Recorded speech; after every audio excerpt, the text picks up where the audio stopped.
Supplementary দ্বিতীয় তালিকায় প্রকাশের পরও নাম ওঠেনি গোয়ালপুকুরের তৃণমূল কংগ্রেসের প্রার্থী গোলাম রাব্বানীর। গোয়ালপুকুর বিধানসভায় প্রায় ৭৮,০০০ ভোটারের নাম বিচারাধীন তালিকায় রয়েছে। সেই তালিকায় তারও বিচারাধীনে রয়েছে। নির্বাচন কমিশন কি করছেন তা জানা নেই, তবে মুখ্যমন্ত্রীর প্রচেষ্টা এবং বিচারপতির ওপর আস্থা রয়েছেন বলে জানান তিনি। আমাদের ডোর টু ডোর প্রোগ্রাম হচ্ছে। আমি দেখলাম ওই গ্রাম থেকে হেঁটে সবাই বাড়ি দেখা করে এখানে এসছি, এখানে জমায়েত হয়ে আসছে। আর আমাদের মানুষরা প্যানিক আছে, শকড আছে, আবার হতাশও আছে যে এই ইলেকশন কমিশনের এগেনস্টে কারো বিশ্বাস হচ্ছে না। ইলেকশন কমিশনের এগেনস্টে ইলেকশন কমিশন কেউ বিশ্বাস করতে পারছে না। ম্যাক্সিমাম লোকের নাম অ্যাডজুডিকেটেড আছে।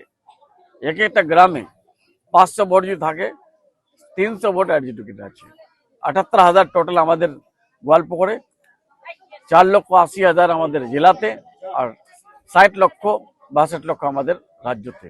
এগুলো ভোটের জন্য 500 জাজ। আমি আমাদের মুখ্যমন্ত্রী মমতা বন্দ্যোপাধ্যায়কে ধন্যবাদ দিচ্ছি, ওনাকে স্যালুট জানাই।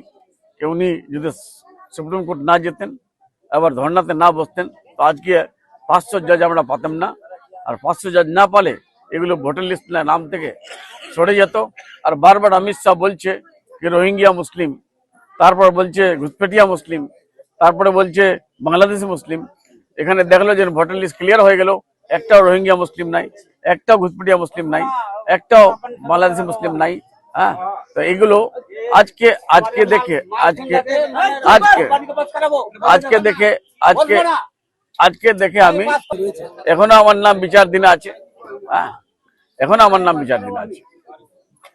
আর এখনো নামটা আসেনি। কালকে সেকেন্ড লিস্ট বাইর হয়েছে, এখনো বাইর হয়নি আমার নামটা।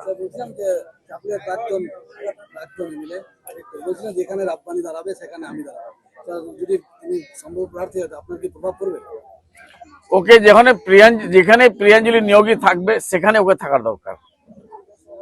যেখানে রব্বানি থাকবে সেখানে ও থাকবে। এটা কি ধরনের কথা হলো? ওর কোনো ইনফ্লুয়েন্স নাই গোয়ালপুরে। ইসলামপুর থেকে দেবব্রত চক্রবর্তীর রিপোর্ট, কুলিক নিউজ।